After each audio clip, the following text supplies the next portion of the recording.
dan dunia dijadikan olehnya, tetapi dunia tidak mengenalnya. Ia datang kepada milik kepunyaannya, tetapi orang-orang kepunyaannya itu tidak menerimanya. Tetapi semua orang yang menerimanya diberi kuasa supaya menjadi anak-anak Allah, yaitu mereka yang percaya dalam namanya. Orang-orang yang diperanakkan bukan dari darah atau daging, bukan pula secara jasmani oleh keinginan seorang laki-laki, melainkan dari Allah.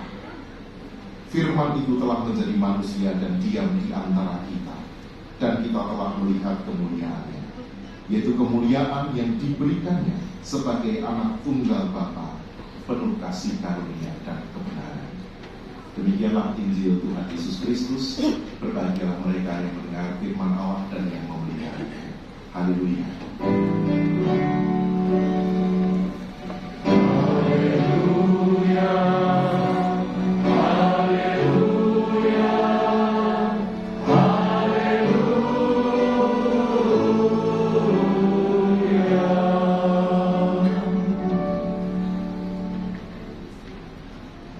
Saudara, bayangkanlah jika di dalam kehidupan ini tidak ada bahasa,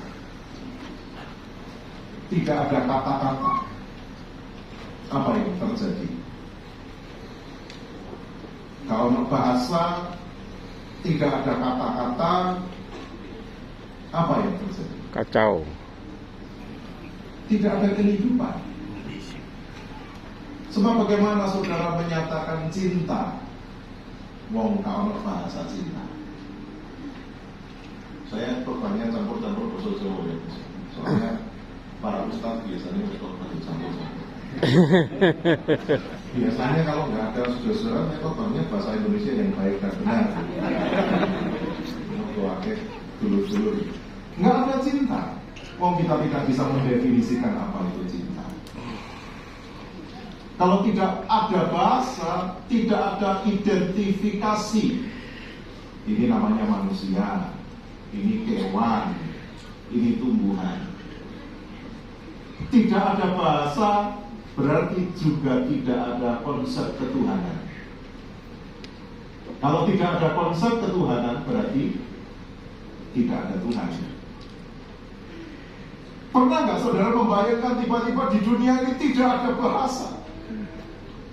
Dan ternyata hal yang sangat sederhana namun rumit dan penting itu, yaitu bahasa, itu bisa menentukan yang namanya eksistensi Allah.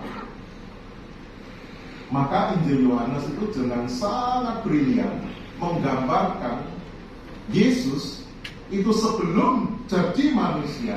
Siapakah dia? Yohanes menggambarkan bahwa pada mulanya adalah firman atau sabda, atau dalam bahasa Yunani-nya logos. Kalau dalam tradisi Islam kita mengenal kun fayakun, ketika Allah menciptakan dunia dengan sabda, logos. The word became flesh. Kata-kata itu bukan hanya sekedar kata-kata kosong, tetapi logos adalah hikmat, logos adalah kebijaksanaan, logos yang diterjemahkan dengan firman itu adalah ilmu. Logos memungkinkan manusia punya yang namanya kesadaran untuk mengetahui Allah yang tidak terbatas. Allah itu tidak terbatas. Tan keno kinoyo nopo, tidak dapat digambarkan seperti apa. Sebab semua penggambaran manusia tentang Allah itu pasti keliru. Tetapi karena Allah melalui firman-Nya, manusia itu bisa punya pengetahuan. Maka kata logos ini juga digunakan dalam keilmuan biologi, bios logos, yaitu ilmu tentang kehidupan. Antropologi, ilmu tentang manusia. Dan pada mulanya kehidupan ini berawal dari bahasa yang tak lain adalah hikmat. Dan Yesus itu digambarkan sebagai Sang Firman, kalimatullah, kalimat Allah yang mewujud menjadi manusia. Namun tadi digambarkan bahwa ia datang ke dunia, namun tidak dikenal oleh dunia. Ia sang terang, namun tidak dikenali oleh manusia. Pertanyaannya, mengapa?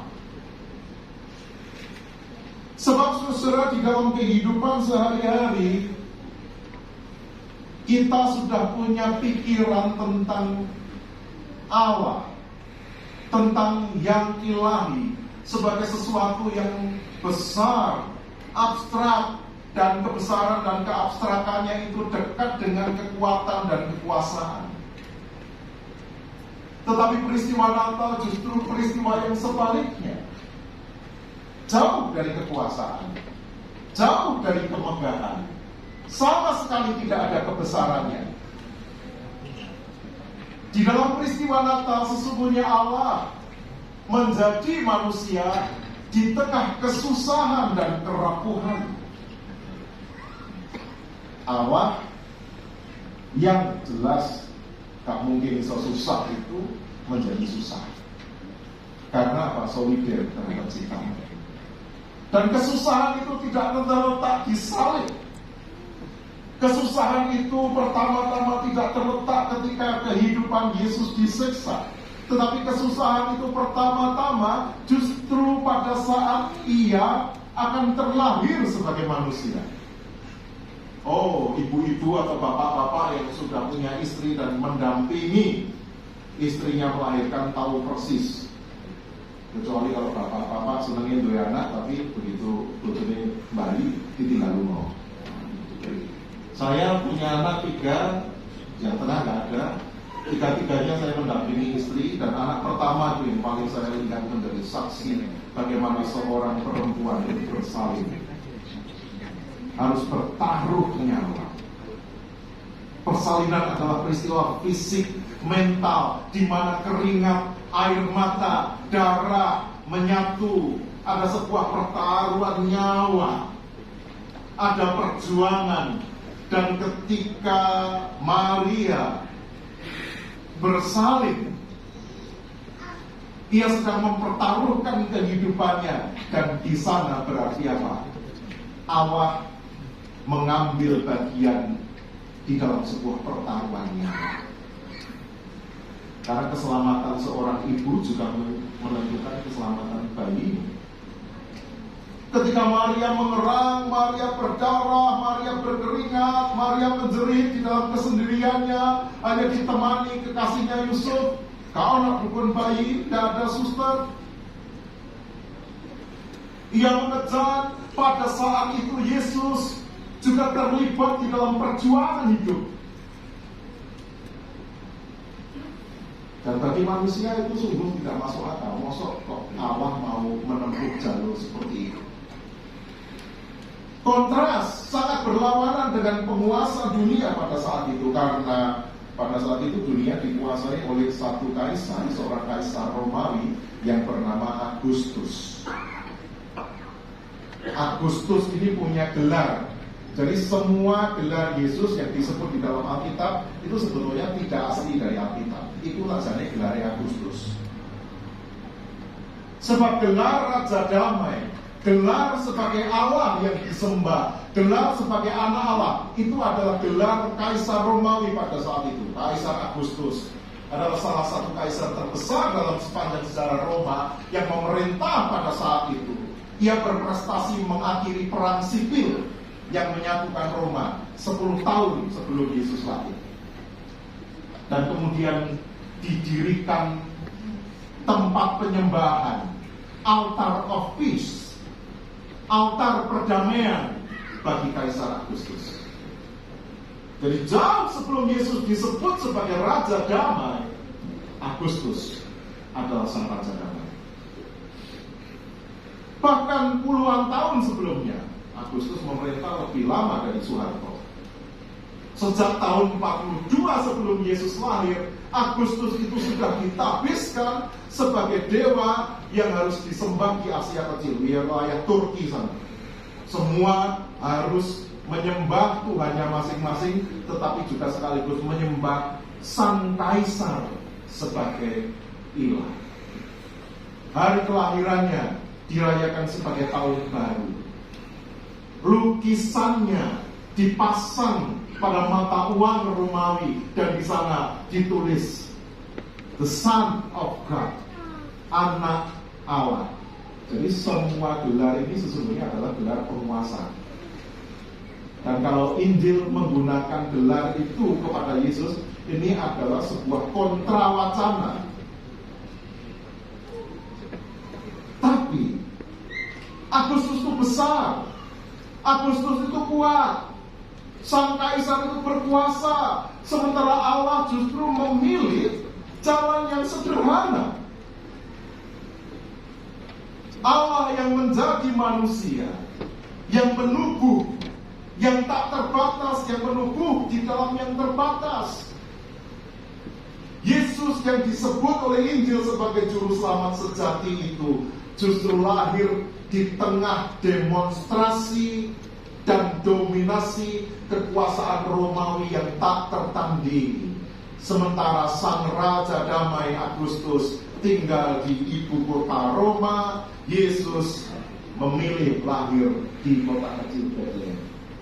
Roma itu kalau Indonesia ibarat Jakarta, pusat pemerintahan, pusat ekonomi, pusat peradaban, pusat tren. Bethlehem itu kira-kira Trenggalek. Jangan tersinggung ya dari Trenggalek. Kota kecil, desa. Zaman saya kecil kalau ke Trenggalek cari pom bensinnya angel. Ya, ini ya. Tapi Allah justru memilih tempat yang sederhana. Dan yang menarik adalah biasanya ketika orang mencari saksi itu kan dicari saksi yang bisa dipercaya. Saksi peristiwa Natal itu bukan tokoh agama, bukan ahli hukum, bukan notaris, bukan pejabat pemerintah, bukan pejabat catatan sipil. Tetapi saksi Natal itu yang dipilih oleh Tuhan justru para gembala. Yang kalau dalam Alkitab itu disebut hoi polloi, itu adalah apa? Rakyat jelata. Mereka bukan raja, mereka bukan imam, mereka bukan pejabat, mereka orang biasa, mereka adalah para outsiders, mereka adalah the marginalized yang living away from settled community. Mereka adalah orang-orang yang tidak diperhitungkan, yang dipinggirkan, dianggap sebagai aib masyarakat, yang tinggalnya di wilayah-wilayah pinggiran. Mereka adalah orang-orang pinggiran. Dan bahkan sampai, selamat datang Pak Lim, Pak Lim dari Konghucu. Bahkan sampai Yesus dewasa, Yesus itu bergaulnya sama siapa? Orang-orang yang terpinggirkan. Dalam Lukas 4 itu ia pernah mengatakan begini, Roh Tuhan ada padaku sebab ia mengurapi aku untuk memberitakan kabar baik bagi orang-orang miskin, orang-orang tertindas, kaum tawanan, dan memberitakan tahun rahmat Tuhan telah datang. Jadi dalam peristiwa Natal, Sang Maha Besar Allah itu menjumpai manusia bukan di bait Allah, bukan di gereja. Allah tidak menjumpai manusia di gereja pada saat itu, bukan di tempat-tempat sembahyang, tetapi justru menjumpainya di padang, di tempat kerja, di tempat biasa. Jadi pertanyaannya, kalau tema kita kemuliaan manusia Natal, terus apa yang mulia? Sering kita memikirkan dan memimpikan Natal itu sempurna. Perayaan Natal yang dekat gembira, hiburan Natal yang mewah, diskon-diskon Natal yang bisa kita borong semua, berkat-berkat Natal. Dan seringkali gegap gempita Natal itu menjadi seolah-olah sebuah persaingan. Tetapi Natal yang asli, Natal yang pertama, itu sama sekali tidak sempurna, bahkan berantakan. Dan Tuhan memilih untuk masuk ke dalam kekacauan dunia dan keberantakan dunia itu untuk menunjukkan kepada kita bagaimana mengasihi dan mengampuni di tengah kekacauan. Justru di tempat di mana orang tidak membayangkan ada kebesaran, di mana ada kasih, di situ ada kemuliaan. Mengapa Tuhan memilih tempat-tempat sederhana? Sebab seringkali tempat-tempat mewah itu tidak membutuhkan cinta. Ketika harta sudah didapat, cinta bisa dibeli. Ya dong, saya punya duit, saya bisa membeli rasa hormat. Saya mau ditemani orang ya, saya tinggal beli orang itu. Saya mau dipuji orang ya, tak cukup. Di tempat-tempat yang paling berkuasa, seringkali cinta tidak dihargai. Natal adalah kisah cinta yang sejati, yang justru Allah anugerahkan di relung-relung kehidupan yang gelap dan remang dan merindukan sentuhan kehangatan ilahi. Oleh karena itu, jika kehidupan kita sebagai pribadi, sebagai keluarga, gereja ataupun masyarakat berbangsa, kehidupan kita berantakan, kehidupan kita kacau, jangan khawatir. Sebab di tempat-tempat itu sentuhan kerahiman ilahi justru akan nyata. Dan kalau hari ini kita menikmati perayaan Natal yang aman, dan bahkan pasti aman karena mantra datang, Jogoboyo datang, Banser datang. Sejak kapan tren seperti ini ada di Surabaya? Sebetulnya sudah lama, tapi itu bangkit sejak peristiwa bom Surabaya 2018.